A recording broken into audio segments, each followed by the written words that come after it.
Welcome to episode 19 of the Cows Report. I'm Will Reese, Cows Director, and in this episode, we lead off with the big interview where Ryan Bradley sits down with Georgia Tech Athletics Director Ryan Alpert. In his first season leading Georgia Tech Athletics, Ryan reflects on the transition to the AD role, the early challenges and priorities that come with it, and what he's learned along the way. He also shares insights from his career path, the decisions, relationships, and experiences that helped prepare him for this opportunity, along with perspective for those aspiring to lead at the highest levels of college athletics. Thanks for joining us for the Cows Report, where the conversation continues long after the event ends. Will here, and as we're recording this pod, we're getting to the end of March, my favorite month of the year, and hope everybody's bracket has survived. Their favorite teams have been able to survive in advance. Excited you're joining us for this episode with the big interview. Ryan Bradley joins his former colleague at both Memphis and Missouri, the new AD at Georgia Tech, Ryan Alpert. He's had an eventful first year, well, not even a complete first year yet at Georgia Tech. He'll talk all about that. He'll talk about his path. He'll talk about leadership. Lots of great content for sitting ADs, soon to be ADs, or people that dream one day of becoming an AD and sitting in that chair. Perfect timing is when you're listening to this episode, we will have opened our registration for this summer's Cows One Day, which will be in Atlanta, hosted by Ryan Alpert and the Georgia Tech Athletics Department. The date on that is Thursday, June 4th, 9 a.m. to 4 p.m. Now, this is our fifth one day. We've been to Waco, Newark, Knoxville, Washington, D.C., Our one day is a regional one-day event whereas Cows is for senior level, invitation, individual registration. One day is an event for your whole athletic department administration, from your entry-level folks all the way up to the AD. And it's a good opportunity for you to travel as a group to a site, spend a day. We work really hard to produce our Cows atmosphere in this one day event, the content, the connections, the people, and it's just been a great deal the last 4 summers. We're really excited about this one. Great location there in Atlanta. A lot of folks can get to it easy. We focus on a 4-hour kind of circle around our host site. But hey, if you want to come from further than that, feel free to bring your group. So as you're listening to this, registration's open. Hope you can make time to join us with your group for a great event in Atlanta on June 4th. And with that, we'll get to Ryan and the big interview. It's time now for the big interview here on the Cows Report podcast. I'm Ryan Bradley, and I'm very pleased to be joined this month by the Vice President and Director of Athletics at Georgia Tech, my good friend. It's been a long time coming for the big interview. Glad to have you with us, Ryan Alpert. How are you today? I'm doing great, Ryan. How you doing? Doing great. Excited to dive in here. All right. We are coming up on the 1-year anniversary of your tenure as the Director of Athletics at Georgia Tech. You stepped into the AD role last July. Tell us about what the first year has been like and what surprised you the most about your first year sitting in the chair. Yeah, it's been a wild but fun, exciting 9 months on the job here in Atlanta on the flats as I'm learning all the lingos. But it's been, I think my time at Tennessee and my training there really prepared me for this opportunity. But you're right, it's I talk about it a lot when we had 3 deputies set up at Tennessee. Even though I was abreast of probably what was going on and maybe some of the other deputies' purview and scope, but they were really solving those challenges. When you move that 3 feet over, from to the AD's chair, is all of those challenges and all of the items really flow up to you, and you've got to make those decisions. And so that probably was the largest and most cumbersome change, is that every decision or every challenge, ultimately ends up on your desk, and how do you handle it? How do you navigate where to spend your time, because you only have so much time in the day. But I think, through my time and tenure at different places, but particularly the time and what we were doing at Tennessee, I thought put me in a really good position to lead here quickly. You talked about the volume of decision making. When you think back about your your first day on the job versus now, where do you feel like you've grown the most as a leader?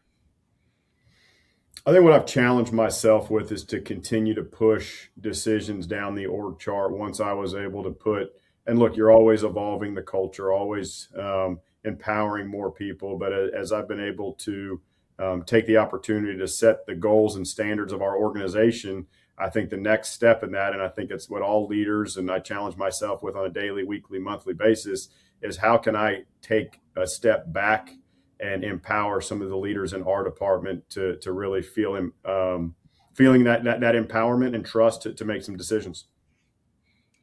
What's something about the AD job that you see differently now than you did before you stepped into the role? Well, as you know, we're really close friends, and I've been clamoring and wanting to be an AD for a long time, and working really hard, through that pathways program and process to become an AD. But it isn't always what you want and desire and what you think. I think a lot of times you're like, oh, I would make that decision if I had the opportunity. I would do it differently, or this is how I would do it. It's a little bit different when it's all up to you and you have to make those decisions. So as you were preparing for the job, I'm sure you had an idea of what you wanted your first 3 or 4 months, let's say first 100 days in the seat to look like. How did you go about prioritizing your time over those first 3 or 4 months and onboarding into the role? And what maybe changed in implementation from what you had planned on paper for that first run?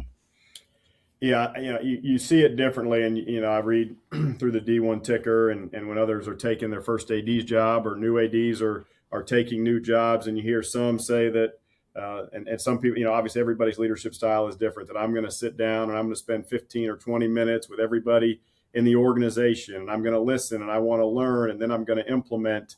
And so figuring out what that cadence and balance was for me, I think was an important piece of that. Of how can you spend time learning the place? And so Georgia Tech, obviously highly academic, highly achieved historically, and how are we going to be a modern athletic department, obviously in the NIL revenue share era? What are our connection points in with the overall institute? How are we helping our student athletes achieve academically here, but also how are we competing within the ACC nationally?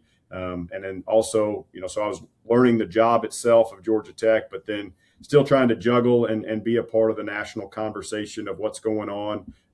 And so that was one thing that was something that I had to take some time to, dedicate my time to our own department, but then also dedicate time to the national issues that certainly are impacting our department here.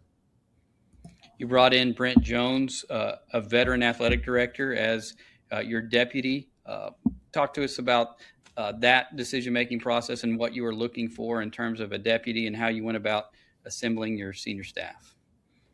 Yeah, so Brent was a critical hire. I knew, and I had kind of identified that if I had the opportunity to bring somebody in that true number 2 role, if I could find somebody who had AD experience, particularly, to be a sounding board for me on, am I doing things the right way? How would you look at it differently, having sat in that chair?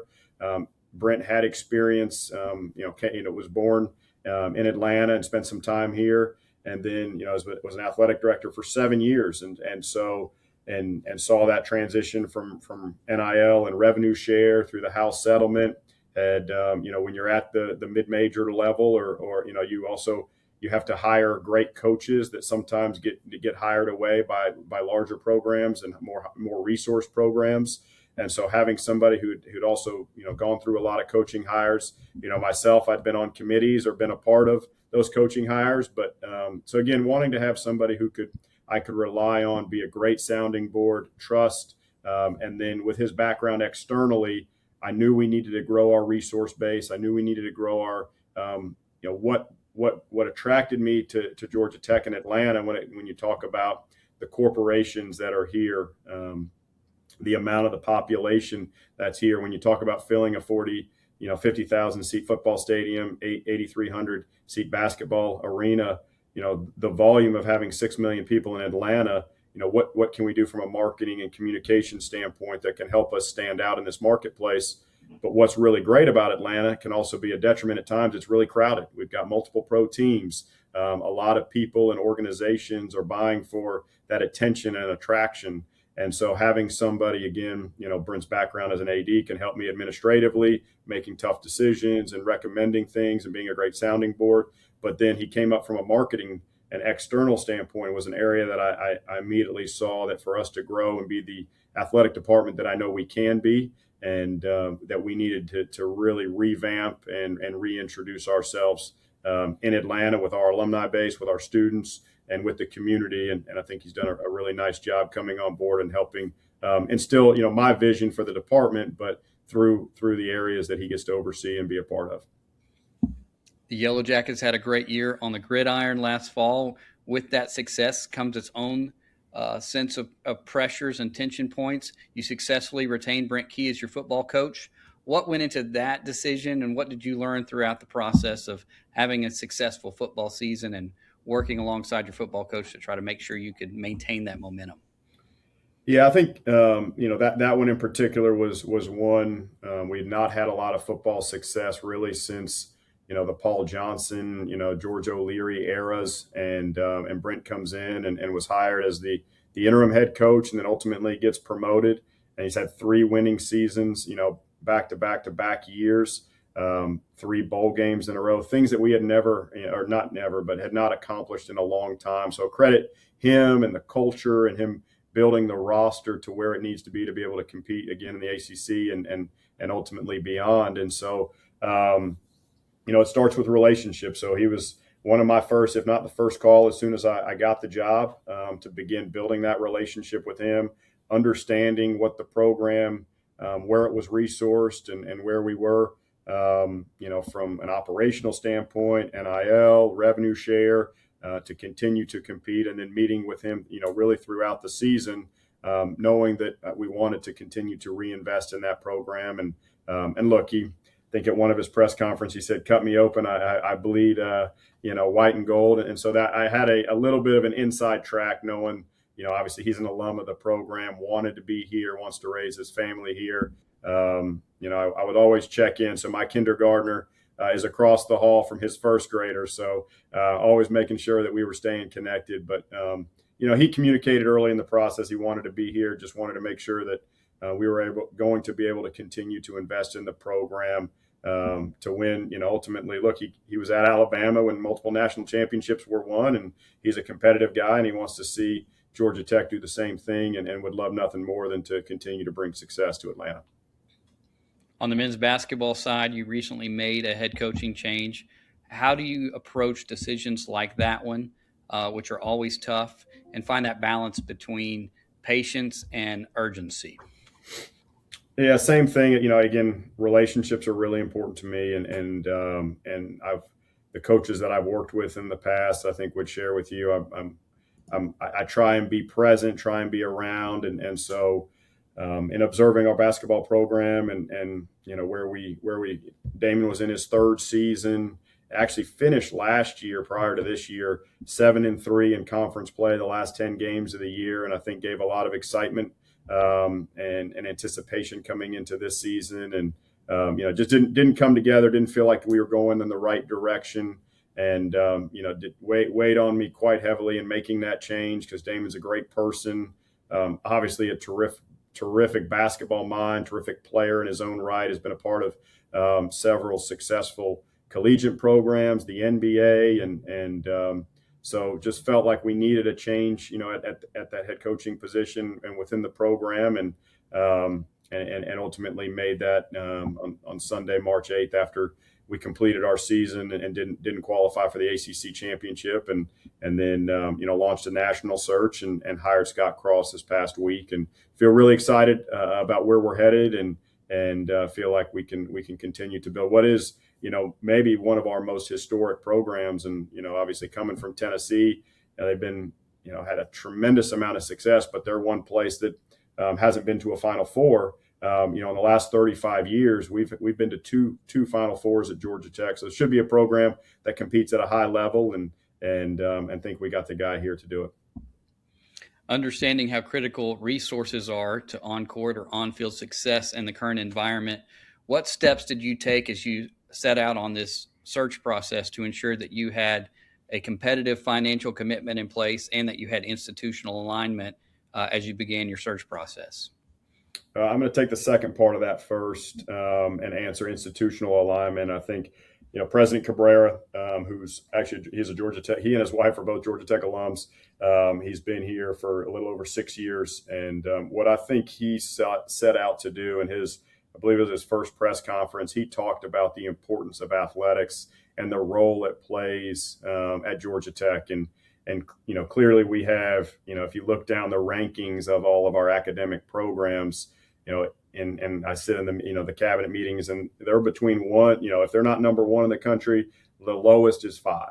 And so when you talk about a competitive academic environment, it's a world-class education. And I think he came in and set out and talked about building world-class academics to be complemented through world-class athletics. And there's just a few of us, I think, that have that bridge between, number one public school and can play Power 4 athletics at the highest level. And so that takes investment, and that takes a commitment from the Institute to understand that it's an evolving world when it comes to the resources needed to compete in today's environment. It's evolving, certainly from the time he said that 6 years ago to today. It's probably gone up 100% of what that financial commitment needs to be.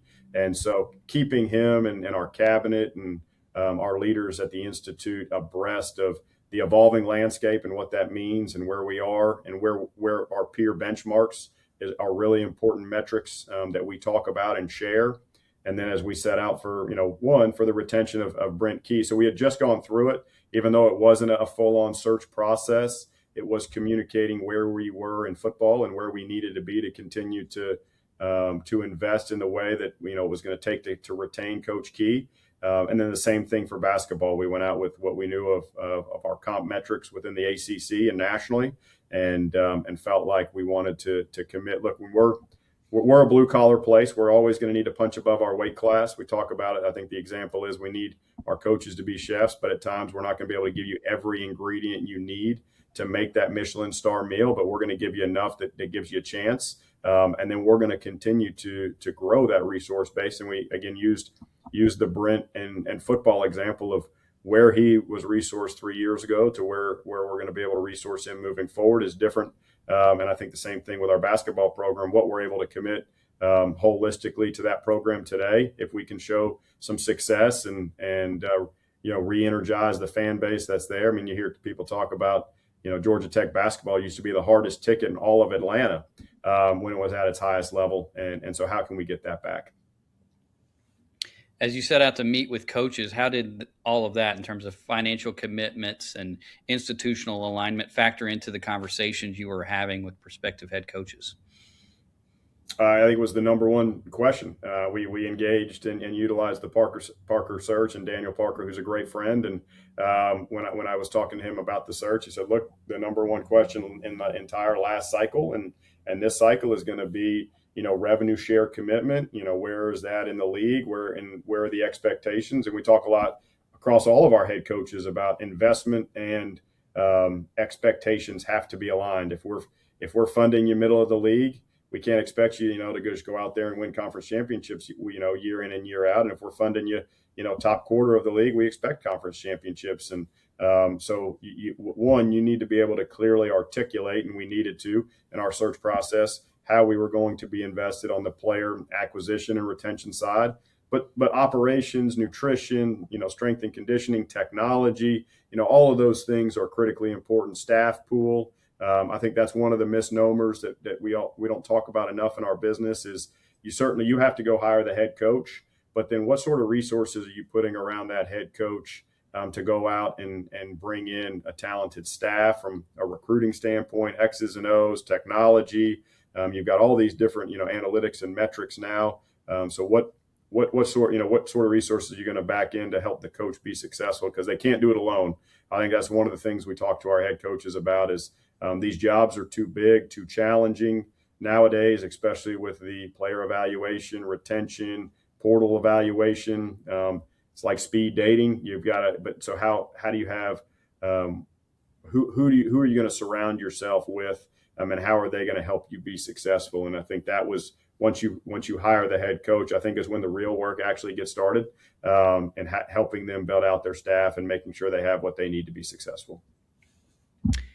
Beyond planning for the financial resource components and roster management, what were the other skills or attributes that you placed a high priority on as you were looking for the next head coach, and how did that wish list align with what you identified in Scott Cross?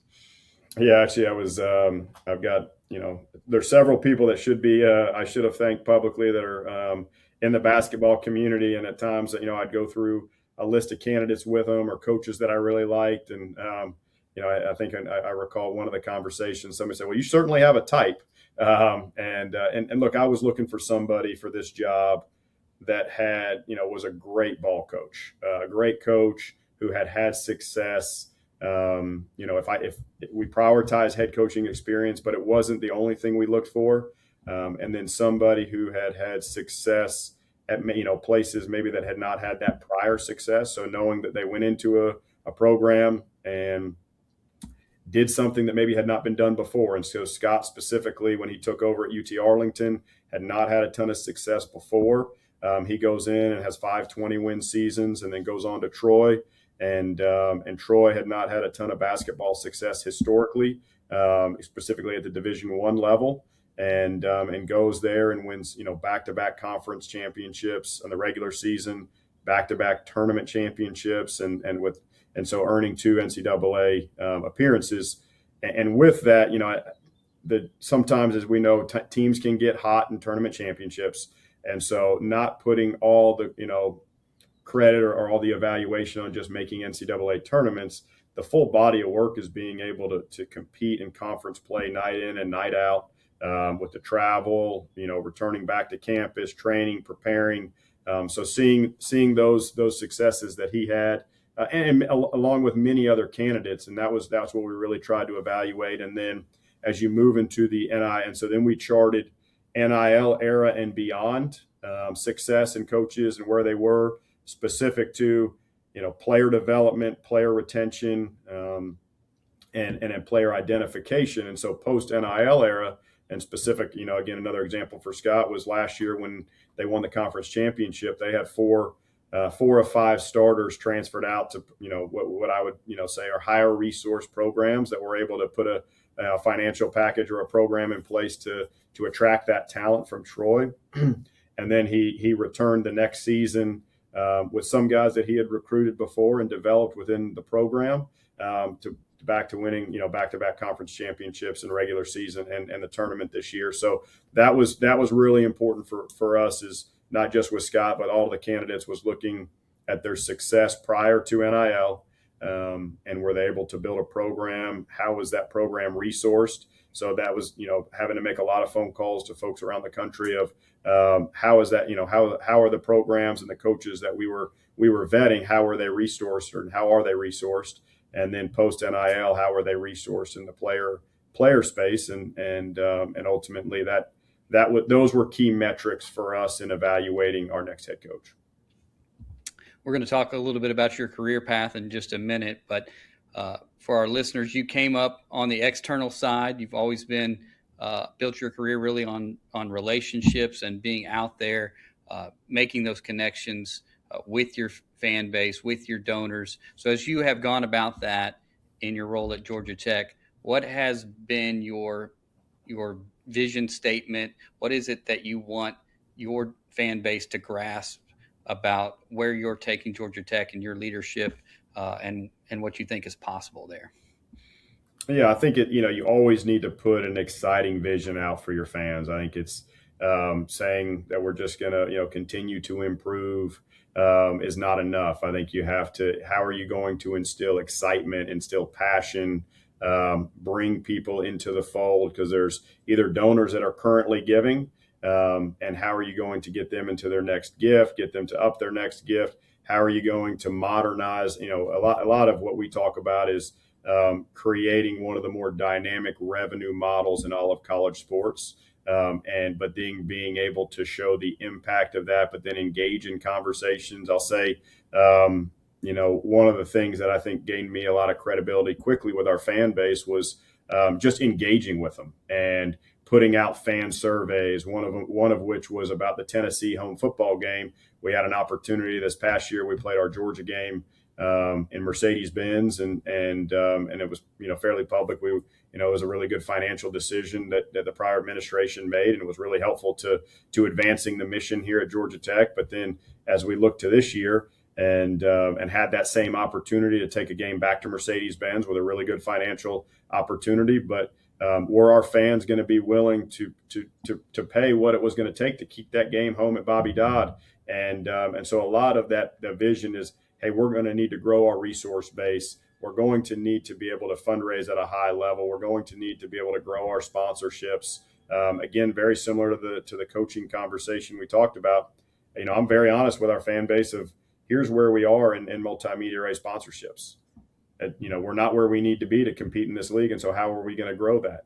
Season ticket wise, same thing. Donations, the same thing. But then building a business plan for each one of those business verticals to show how we're going to accomplish that success. But I've really found that, especially this is a, super, and I would have never been able to get into school at Georgia Tech, as you know, as my great friend.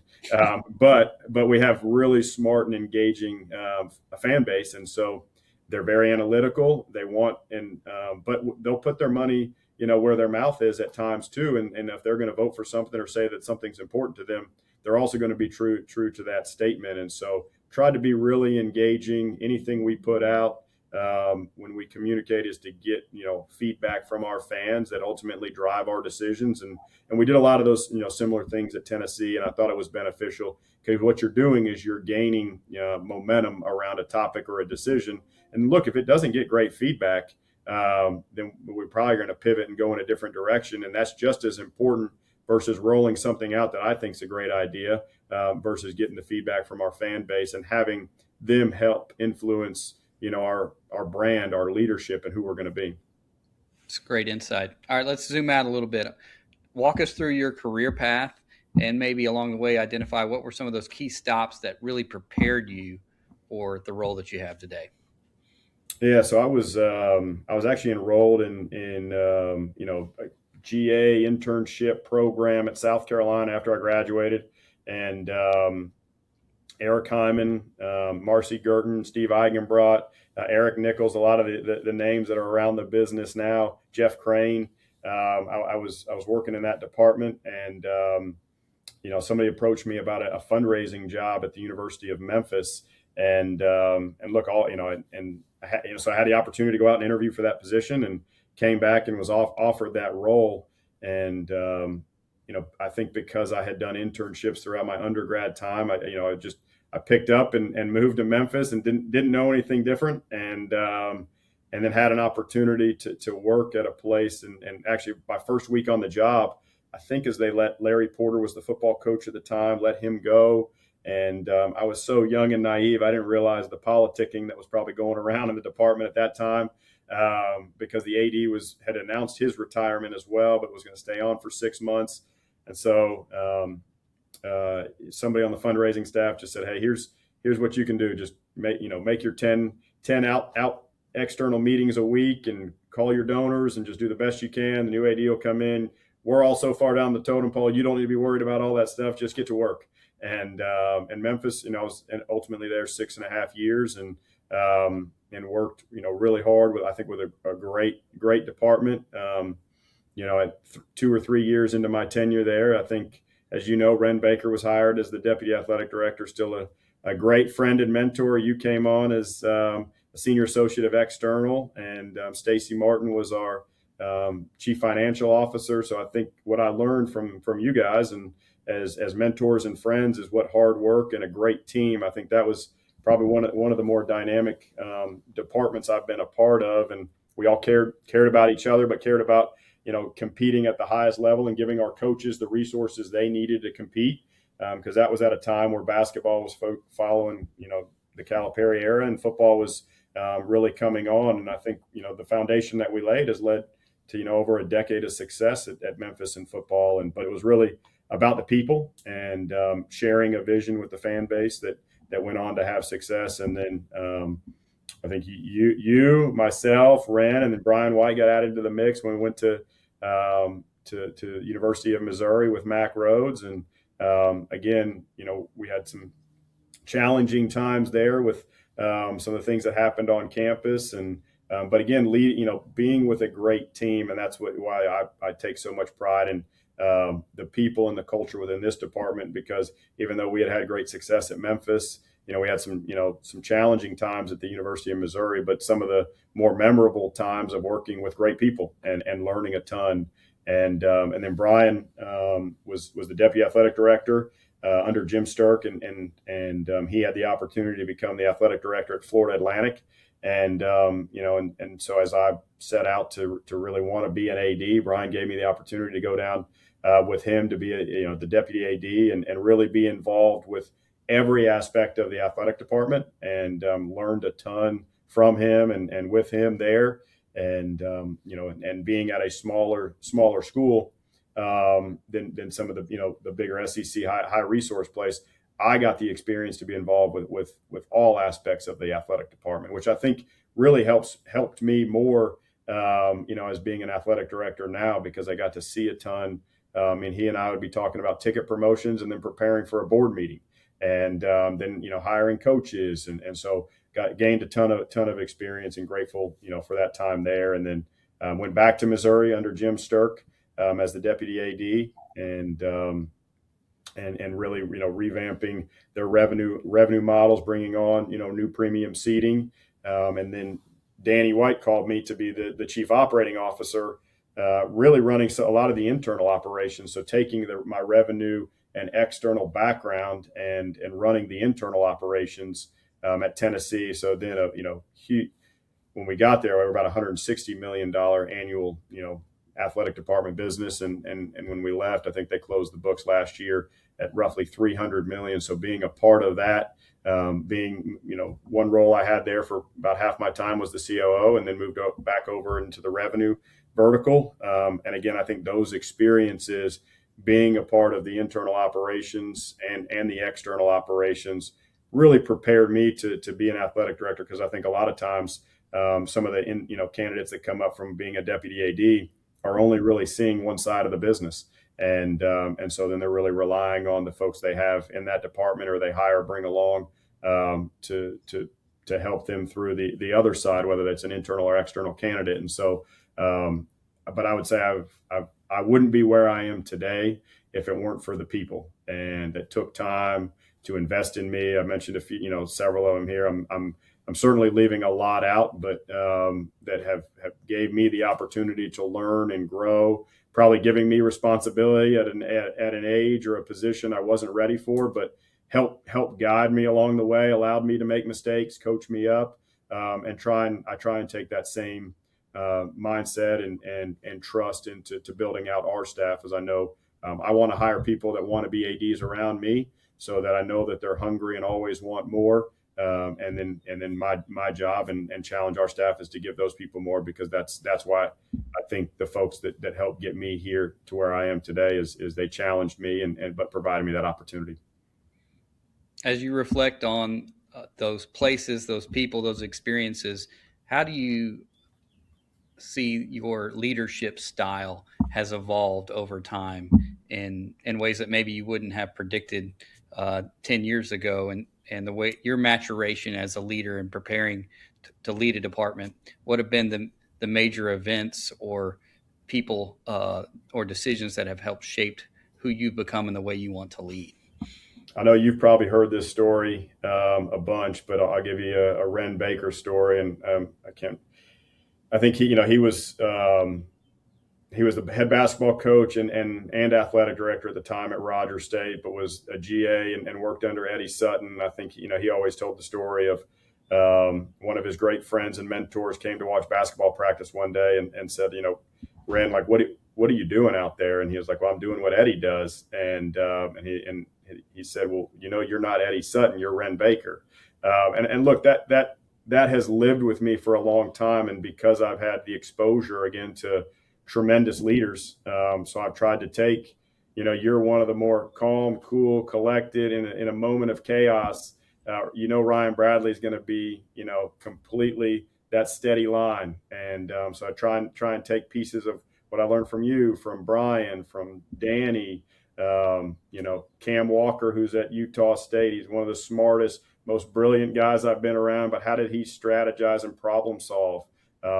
Mac Rhodes, Jim Sturk. So trying to take a piece of everybody I've been around and knowing that I can't be them. But what did they do? How did they analyze the situation? How did they make decisions? What influenced those decisions? And can I at least remember, hey, what would they do in that scenario? But ultimately need to do it in the Ryan Alpert way. But again, like I mentioned a little bit ago, like I wouldn't be again where I am without those people and those influences in my life. And so I try and remember how they attack the situation and utilize that when I'm having to make difficult decisions at times. You alluded to it earlier in our conversation, that 3 feet from one side of the desk to the other can make a world of difference. In a role where every decision is visible and subject to criticism, how do you stay grounded and confident in your approach and in your decision-making process? Well, I mean, I hope I do, I guess that's I think it's the confidence. And one person I haven't mentioned, and who's a huge mentor and friend of mine, Alan Green. I think it's Alan during our time at Tennessee. I can recall he came into my office, and I think it was something I needed to make a recommendation to Danny on something. And he in the way he can say it in a joking way, he's like, "Oh man, just make the recommendation. That's his job to make the decision." And was gave me great perspective. But I kind of I use that today. And look, I need to take. I like to get a lot of opinions and thoughts. I think the decision making circle. If I have just like-minded people around me, then we're only going to cover up, and cover just a small portion of that decision-making circle versus I like to hear from people. I like to get their opinions and then ultimately make my decision with as much information that I can get from our staff and our people around me. Because I remember being valued when I was asked my opinion at the table. And so it's important for me to get that perspective. And so I try and stay grounded in getting as much perspective as I can from our staff, and even talking to friends in the business before making a critical decision. Suffice to say, the world is a much different place today than it was when you and I were cutting our teeth in the business. College athletics is dramatically different than it was 10 or 15 years ago. With that in mind, what do you believe young administrators who are just starting out or maybe early to mid-career, what should they be doing right now to position themselves for future opportunities? What are the roles, the skill sets that they should be pursuing to prepare for an opportunity in leadership? Yeah, I think it's a great question. I guess I'm gonna speak out of both sides of my mouth a little bit. I think being grounded where you are. Look, I think when you and I were together at the University of Memphis, and what was the slogan you came up with for football season? Wait till this year. Wait till this year. We thought that was a revolutionary. We were worried about ticket sales and marketing. We had no idea at that point of our lives and career that the world would evolve to where we are today with the house settlement and revenue share and where it goes from here. Right. I don't think we're through the tunnel at all. I hope we're 50% of the way through. But who knows what so I think you can't predict the future. I think being as good as, being talented, taking in from the leaders that you're around as much as you can and gaining perspective. I do think that the world is moving towards a modern revenue monetization, so having, an MBA, being on the revenue generation side, being a more diverse revenue, team and program than just thinking about the traditional philanthropic donations, suites. How are you modernizing your buildings with, a diversity of product? Are you able to create new revenue streams through concerts or other rental businesses? How are you priced? And I think that's one thing we always used to be terribly afraid of, raising prices by 4 or 5%. When you go watch the NFL or the NBA, and they're letting demand and they're letting the data and the analytics drive their pricing. And So I think that's one thing that I would be, I would watch if I'm giving advice to those in our business, or what are the NFL and the NBA, Major League Baseball doing, particularly in the monetization, revenue generation, sponsorship space? How are they utilizing the land around their stadiums? How are they finding different business verticals? The one thing that we know we have is we have, one, two, maybe three sports on our campuses that generate enough money to then invest into the other programs. And I'm a big believer in us supporting all of our programs. And even though we know one or two are really the economic drivers, so how can you create a sustainable financial model for your campus while also supporting broad-based college sports and the Olympic model that we have? I think, our college programs are what makes higher ed in the United States so special, I believe, is college sports. And so I believe we have to continue to lean into that while also, creating a financial and sustainable model for our campuses. All right. You've already set a record, I'm pretty sure, for most names dropped in a Cal's interview. But I'm going to give you a chance to maybe expand on that a little bit more, because knowing your background and your career path, I know that there's been a common thread through many of those relationships that have been forged, and that's Cal's. Talk about what Cal's and the Cal's community has meant to you and the role that it played in your career growth. Well, it was a really impactful part of my career growth until those that were at the Cal's session this past year, when I was on with a couple people who I thought were my friends, and Graham Neff and Zach Selman. They just absolutely filleted me on stage. But I guess that's when you have real friends, when they're willing to go at you in a public sector. But no, Cal's has been a connector. Again, like I mentioned earlier, I wouldn't be here if it weren't for the relationships and people and Cal's. Even though it always comes, it's like I have a road football game. Do I really want to get in a plane and go somewhere and around the country to another campus? But once you get there, and you can, talk to people about what's going on around the business, share your stories. I was actually just with a donor for lunch, and he's like, "Man, your world in college athletics crazy."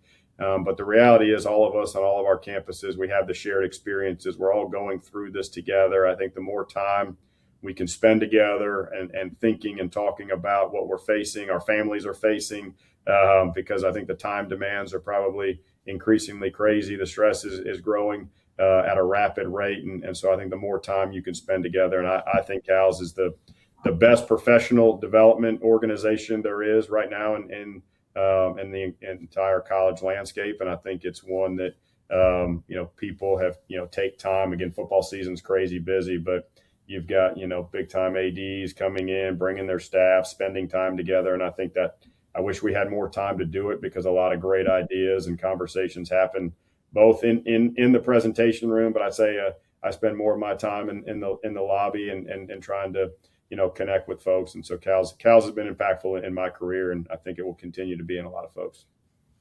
We don't typically break news here on the Cal's Report podcast, but we're going to make an exception today and let our audience know that Cal's One Day will be hosted by Georgia Tech this summer on June the 4th. What excites you about bringing that experience to your campus this summer?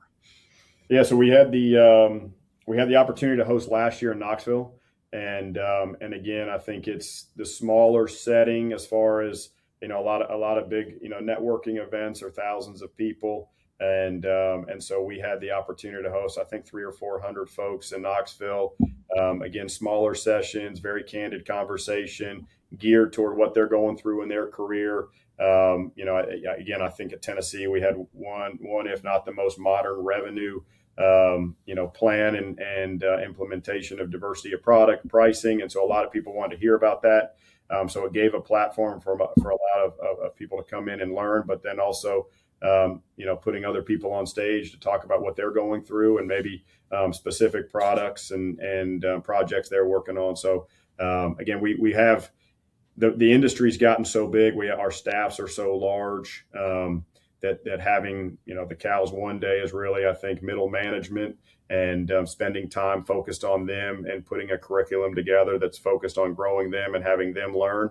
I think it was a really smart addition, and we're excited to. And Atlanta's a perfect location, right? We have We got a ton of state schools here in the state. If you draw a 3 or 4 hour driving radius around Atlanta, or even quick flights, I think we'll have I hope to welcome a great number of people here, and can't wait to have that opportunity.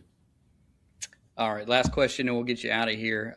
We know it's a very volatile time in college athletics. The jobs have certainly not gotten any easier. But what would your word of encouragement be to those young and aspiring athletic administrators to stay the course and continue to press on and invest in their own personal and professional development so that they can be leaders for departments like yours someday? Yeah, I think I don't know anything else, but I absolutely love the business we're in, and we can't get away from the impact we're having on young people. I mentioned it earlier, we in college athletics, the broad-based support of college sports, we are the Olympic development model. We're also going through this really radical change on the revenue side and the revenue sharing side with our athletes, particularly, football and men's and women's basketball. And so I think, even though we're going through all this change and everybody's taking shots and, we're even, the president's taking notice of it, and we're having meetings in Washington, the good that's happening on all of our campuses for our young people is still what it's all about. And I think we're going through this tunnel. I think I hope we're 50% of the way through, but if we're not, I know that there's really smart people in this business that are helping navigate that, or my fellow ADs, the conference commissioners. Everybody wants to keep college sports. It may look different in the future, and I think every major industry has gone through some significant changes. I was reminded at our most recent league meetings that even with some of the criticisms that are out there, this past year we had our highest viewership ever in football, our highest viewership ever in basketball. So the consumption rate and the interest level is significant still in college sports, even though some of the headlines are not saying that, but or people are taking shots. So what the impact we're having, what we're doing is really important. We're going to get through this like any major industry that has had to evolve over time. And again, spend time. I don't do enough of it. I need to commit more time in the day to spend around our athletes. But every time I have a conversation with any one of our athletes at any sport, you can tell the impact we're having, and that's what matters. Awesome. Well, Ryan, I have to say it is surreal, but not surprising for the two of us to be getting to have this conversation on this platform. And it's just been a real joy and a source of pride for me to see your career maturation and all the success that you're having. So congratulations on that. Thanks for the investment that you've made in me and in the Cals community. And we are rooting on your continued success and look forward to seeing you in Atlanta on the flats very soon for Cals One Day this summer. Thank you, Ryan. Thanks for listening to episode 19 of the Cals Report. A big thank you to Ryan Alpert for sharing insights into his transition to Georgia Tech, along with the leadership lessons and experiences that have shaped his path. You can find the Cals Report on YouTube, Apple Podcasts, and Spotify. Be sure to subscribe so you never miss an episode. And don't forget to follow us on social media at AD Symposium on X, at the Cals Report on Instagram and LinkedIn. You can also visit us anytime at adsymposium.us for event details and more content from across the Cals community. Until next time, stay connected, stay encouraged, and keep leading the way in college athletics.